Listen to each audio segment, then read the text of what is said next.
If I were the Avs, I'd simply score a goal on Connor Hellebuyck. That's what I would do. Well, welcome into the Toyota Lounge, powered by your Front Range Toyota dealerships. This is the DNVR Avalanche pregame show presented by Coors Light. The Avs taking on the Winnipeg Jets tonight at home to wrap up a homestand where they're 2-2 currently. So, in the small scale and the big scale, kind of an important 4-point game for the Colorado Avalanche to... I don't know that they're off track or say what you want, but they've done a good job of responding to the losses over the last stretch. It's just that they have those losses on the docket too. Yeah, I mean, to follow that point up, I think Bednar alludes to it. We'll listen to him later, but talks a little bit about they haven't been good. They haven't. I mean, if you think they've been good, you're lying to yourself. But the good thing is they didn't lose 2 in a row. Yep. You know what I mean? And now tonight's a big test. It's a big test for many reasons. Winnipeg's first in the division, one of the top teams in the National Hockey League. They got their rear ends kicked last game. It's a big test. And you got Hellebuyck that they haven't scored a goal in 3 games, regular season games, against. Comrie was the last time that was in the net here when the Avs beat him. What was it, 5-1, 5-2, whatever it was. 5-3, I think it ended. Something like that. So, it's a big look in the mirror. You're 2-2. You want those little wins. That's how you have a nice season and a 100-point season, whatever it is because you win those little games that you talk about during the season. What I mean by little games is let's win the homestand. You know what I mean? Of course you want to go 5-0, 4-1, but 3-2 is not too shabby either. So... But you got to make it a win tonight to make it 3-2, and that's a tough task. Yep. Before we get into tonight's lineup, let's talk about the injury news of the day for the Avalanche. One good, one bad on that front. A bit surprisingly, Miles Wood skating expected could return in the next week even, per the Avs. So that one's a little bit surprising, but great news for the Avs that they might get someone back. Unfortunately, Valenchushkin had a setback with his return and is now... No timeline, but not close is all we got on that front. So. Yeah, I mean, as of 2 days ago, he might have been playing. He was a 90% participant in practice. No, he was. He just didn't finish that practice. And I think if he was fine, he was playing that next game. You know what I mean? So obviously didn't finish that practice. Had a setback. Whatever it is. It's a lower body. Got to be a groin or something. Whatever it is. Again. I look like a doctor there. I might play a doctor on our graphic, but I'm not a doctor. But, unfortunately, it looks like it's going to be a little longer, or a while longer than expected. But I think if we get back to Wood, I mean, I can't wait to see him back in there, honestly, because there's some of the guys that, on the bottom that have been called up or whatever it is. I mean, Miles Wood it's a big upgrade from what we've seen a little bit. No offense to anybody that's been called up, but I think Miles is way ahead, and I think it makes you realize it, until you don't have him there. You're like, man. So, again, that never seems like it's ever good news with the Avalanche. It's illegal to have good news. It's illegal to have good news. Rudo, you heard it from Rudo here first. So, it is what it is, and we'll go from there. Well, the injury news we'll keep you updated on, of course. As of tonight's game, though, that doesn't really have a whole lot of impact on it. For tonight's lineup, it is Mackenzie Blackwood in net for the Avs. Again, you're hoping for a solid game out of him. The Avs are probably going to need him to be good going directly up against Hellebuyck. I'm sure we'll talk about that in a little bit. But also, Sam Belinsky drawing back into the lineup for Colorado. It looks like Calvin DeHaan is going to be the defenseman that rotates out. Yeah, I mean, obviously Belinsky had played a poor stretch, but hopefully they can get better from him tonight. I think sometimes it's good. We all know this is his second pro season, and we all know he's not 18. But sometimes, just look at Casey, you know, up front. Sometimes your game's not on point. You're not doing what you're supposed to do, and it's not on purpose. Sometimes just a little fatigue. Sometimes it's just that your game is just not there. And I think just a little, take a break, go sit, watch a couple games, you know, on TV there, or working out in the locker room and whatever it is. Take a step back, and come back a little refresh. I've always said it, and I'll say it again. The only thing you can do to hockey players is to take their ice time away. That's the only thing you can do. Yep. You know, unless you're trading guys or sending guys down. But at the end of the day, if you're an NHL player, the one thing you can do as a coach is take their ice time away. So I do believe Sam's a smart person. I do believe he got the message. I do believe he will come back and be the Sam Malinsky that we all know, that we all like, that we've always said since last year has been very helpful for the Avalanche. So I think this team needs him right now, needs him to be on top of his game, and I think we'll see that. I hope we do. I hope the Avs have a trick or two up their sleeve to get one past Hellebuyck tonight, because they got to figure something out against that guy specifically. He's got some swag, man. I was watching him this morning. Like, he's big and he's got swag, and it's okay. Hey, you can break through against those guys. They can't do it every night, right? Not even the best of the best can do it every night. So of course you can. Look a little further than the playoffs, right? So for the Avalanche. Yeah, that's true. That's true. Look, the Avs are kind of in a weird spot of their schedule right now. I will say it is important to have some context. Yes, the Avs have been yo-yoing back and forth for the past 10 days, 2 weeks. At least they're not Vancouver. Vancouver hasn't won 2 games in a row in 7 weeks. Boy, that gets on you. That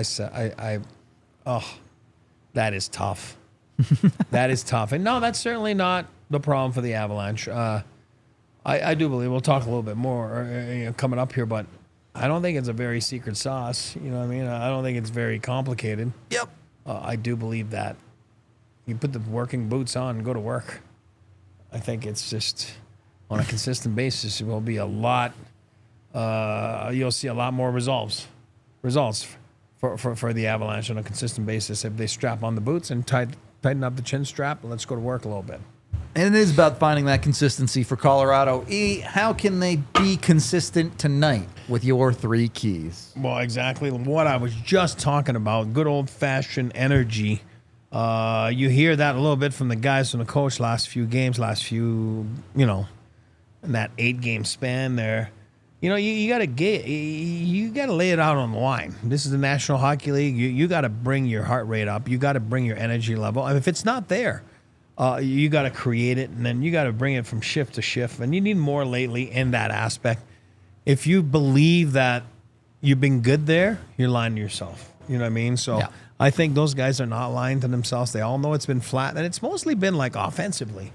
You know what I mean? On most of those games. Yes, there's been a lot of miscues defensively, like even last game. But, I'm talking about overall as a whole in those last 8-9 games, it's been more like not creating anything offensively.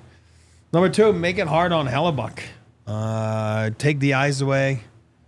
Just watch the film of the playoffs last spring. You know what I mean? Like, had some traffic, took the eyes away, shot with a purpose, volume. More importantly, make him move side to side. He's a big guy. He's a really good goalie. I mean, he could be in a nomination for the Hart Trophy this year. He's not good of a goalie, but I'm not going to say here he's the best side to side. So make him move side to side. He's a big fella. And, make it hard on him. Don't make it easy. Number 3, Bednar talks about it all the time. Tonight, you have to. This team's dangerous. Check, check, check, check. You have to check. I mean, that team scores. They can strike quickly and often. You got to be above pucks, sticks in the lane. You got to be physical. Those guys, those freaking Scheifele and what's his name, Kyle Connor. Yep. Guys like that, they can produce at 5-on-5. You know what I mean? And so they got a couple lines that can score. Obviously, Adam Lowry not being there is a big break for the Avalanche. Yep. I always feel like he's an Av killer. I always feel he plays so good against the Avalanche. So I do believe that it's a big break for the Avalanche, but especially when you don't have Wood and guys like that on that third, fourth line side of things. But you do that, you have a good chance, and you got to challenge yourself. You got to challenge yourself if you're the Avalanche tonight. You got to bring your best. You're going on the road for a little bit of a road trip there, kind of an easy one. 3 and 4 in the East. Boston, New York, not a very big trip.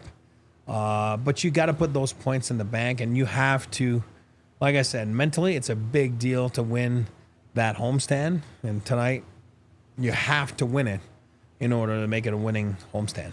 Love your second and third points, especially there. On point number 2, look back to last playoffs, and I know you can only put so much stock into this, but do you know who the worst goalie at stopping screen shots from up high was in the playoffs? It was Connor Hellebuyck. Yep. So there's a track record there. If you can get bodies in front of him, if you can get pucks on net, you've got a chance. If you can take his eyes away, you've got a chance to score on this guy.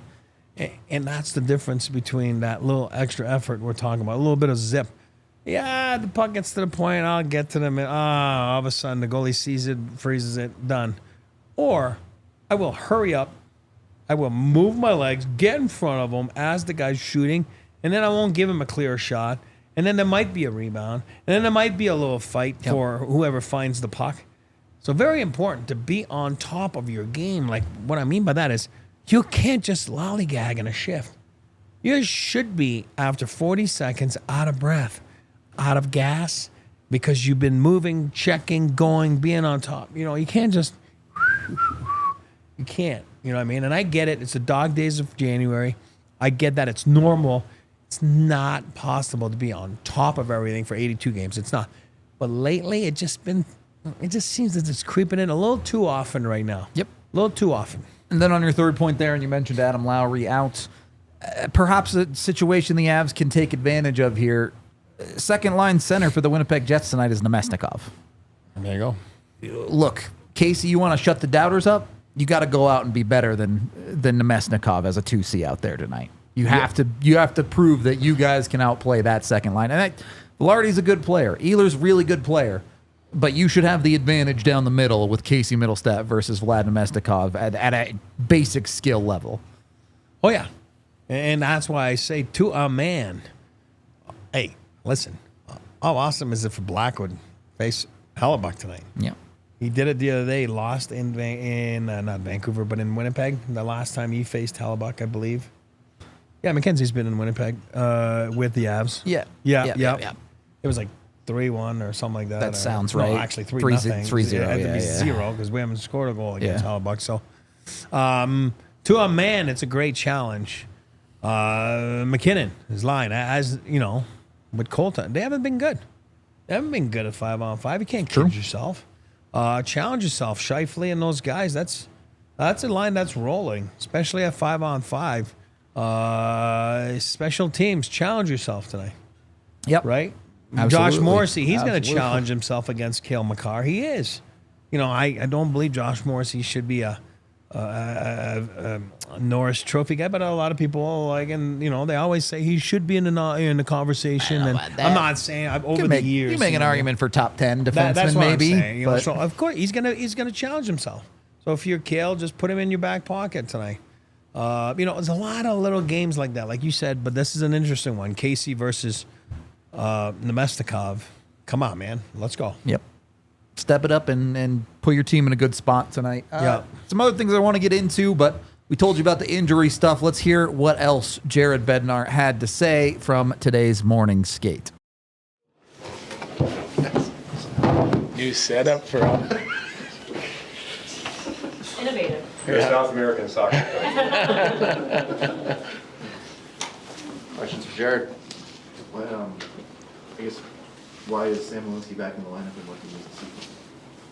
Well, he's back in because we just lost a handful of games and he's taken a break and had a reset. And I want to see him play a good, solid 200-foot hockey game. He's got to get involved in the offensive side of it. I think he can help there. He's got to be a solid defender, puck mover. I think C-Mac was just on the radio and he said that it feels like the top 4 guys have been overtaxed a little bit. How much does Sam Walensky singularly help fix that if he's playing well? If he's playing well, he can help. Yep. because you can use him in ozone starts where I think you can help continue to create offense for our team, which is very important, especially when you're playing a stingy team like Winnipeg. All of our guys can help if they're all playing well. You know, you can, if we're playing well and as a group, you know, of 20, then we don't have to tax our top guys as much. Is the recent setback to Val Nichushkin, is this something that's kind of becoming more of a worry that can linger on all season, or is this just a little blip in the road? I don't know about all season. I just think, you know, whenever you have a setback, you kind of work backwards, start from the ground up again, start building back up. And so, you know, but any time without Val is worrisome, you know, and we don't know, we don't have a solid timeline on his return. Coach, this has been a bit of an up and down homestand. You know, you guys have played well, not gotten the results. You guys have not liked the way that you played, have gotten the results. What's the message going into this one to close out a 5-game? Need everybody. Like, that's the problem with our game here recently for me is, like, one night McKinnon's line's playing really well, then the next night it's Middlestead. You know, like, we haven't put the whole package together in this homestand, even on the win. You know, the mini game, I think, was the last game where I was in mini, where I felt like everyone was firing on all cylinders. You know, it was a great game for us after a tough loss of, like, kind of the same inconsistencies against Chicago. But, like, we're at the point of the year, like, it's a rough stretch against, you know, top opponents in our division and in our conference, and, like, the reality of it is we need everyone to play well on every night in order to win, and we got to start pushing towards that again. So just for clarification, so was Val, would he be week to week now? Week to week, yes. Do you think Hellebuyck has played better this regular season than he did in the playoffs, or is it more about this group not challenging him enough this regular season as they did in the playoffs? Well, against us, he's played great, you know, and also the second option on some nights. Like, I think our best game against them was the 1-0 game. They scored early. It was a really good hockey game. I liked the chances we created. He was outstanding. Our goalie was outstanding. We lost 1-0. The last 3-0 game in their building, we didn't do enough, you know. And when we got chances, he was great. So, I mean, he is the top goalie in the league. But it's not like, I think if you ask Winnipeg's coaching staff and management team, it's not just him. Like, they're number one in the league in suppressing scoring chances, and they're off the rush, off the D zone. They're not going to give you any space. Like, you're going to have to go earn everything you get and then some, because when you do earn something, you got to beat Hellebuyck, right? And so they take a tremendous amount of pride in it. It's where their game's improved to. It's why they're the top team in the league again at this point this year. That's because they're so good through the neutral zone.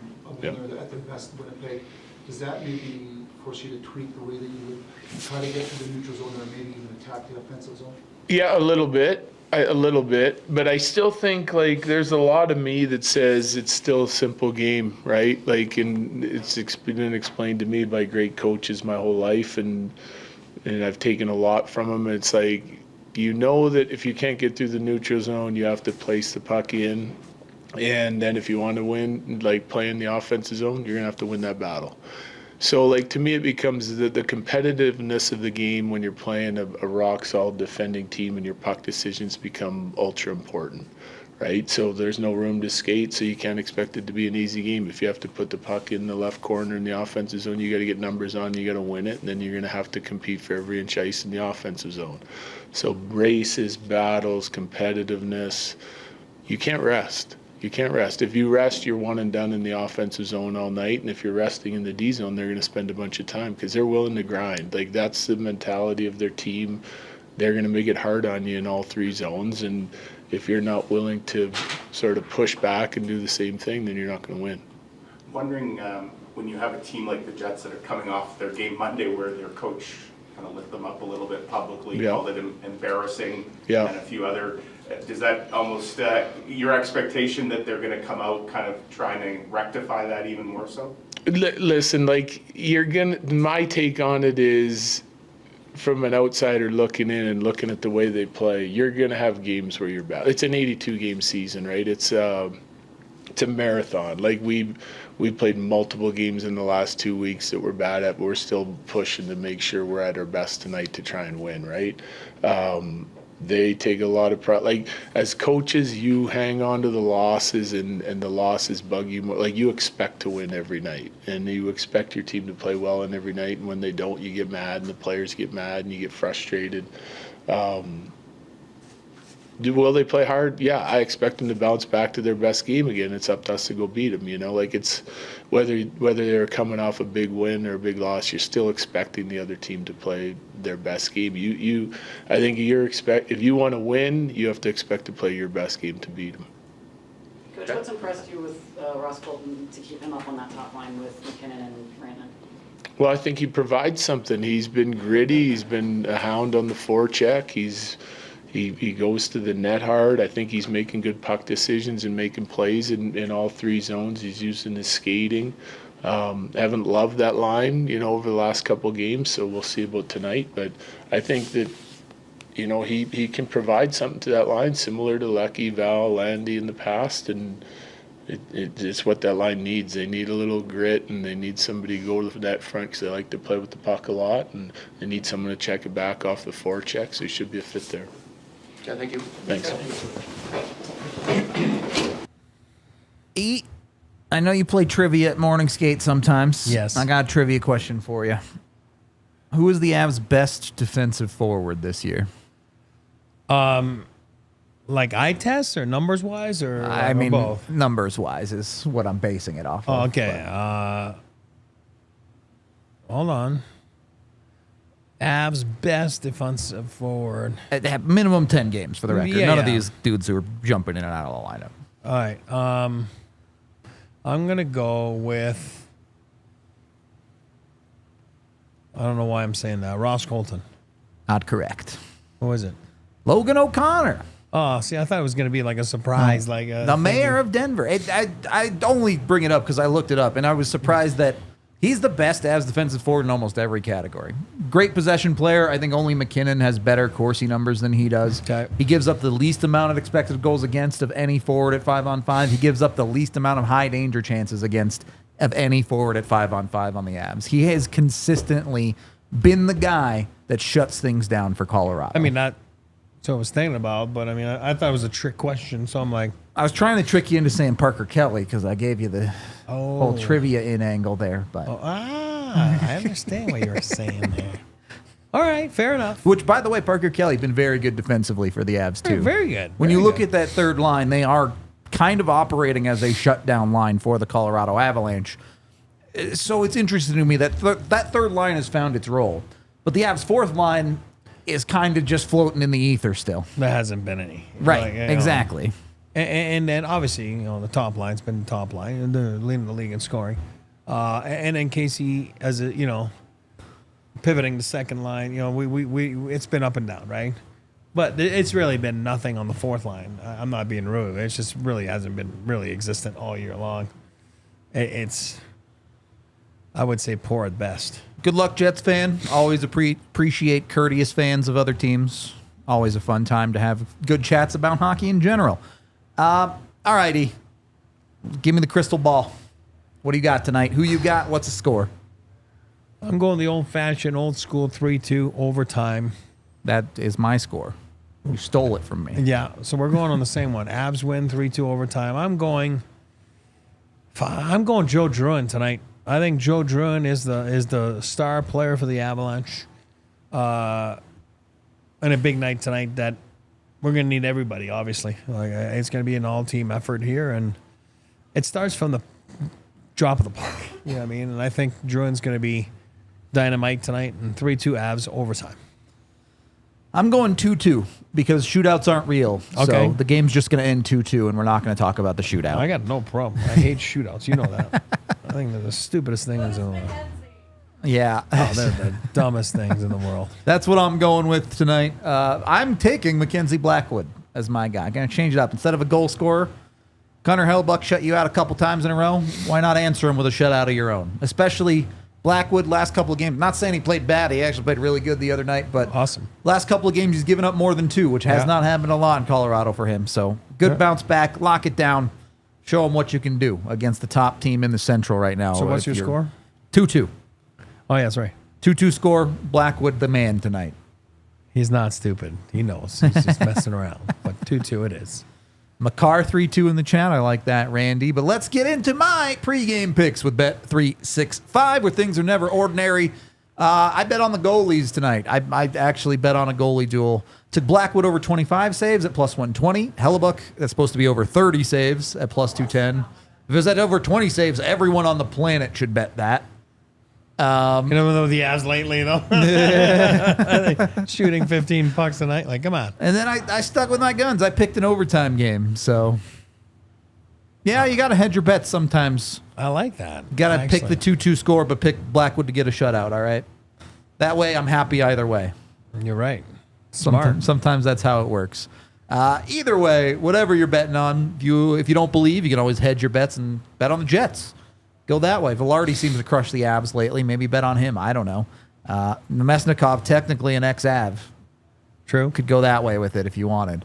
However you do it with Bet365. Of course, you must be 21 or older, physically located in Colorado. And if you or someone you know has a gambling problem, call or text 1-800-GAMBLER today. Just a couple of minutes left in pre-game here. A team like the Jets, is this a game that you think the Avs' best players get up for?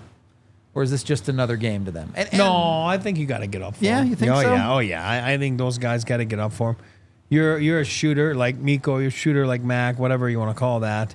You're measuring yourself against Hellebuyck. Some people are saying, he's the best goalie in the league. McKenzie, all right, you're the best goalie, in the league. Then I'm going to show you I'm just as good as you. I do believe that you have those things tonight, and then they're good. They're at the top of the league. I mean, they're towards the top of the league. This is a good team. This is a team that has swag. I watched them this morning at practice. I think you're going to need everyone, especially the top players. The cream always rises to the top. And, yeah, the Avalanche are built heavy up top. And when these guys produce, then these guys have, again,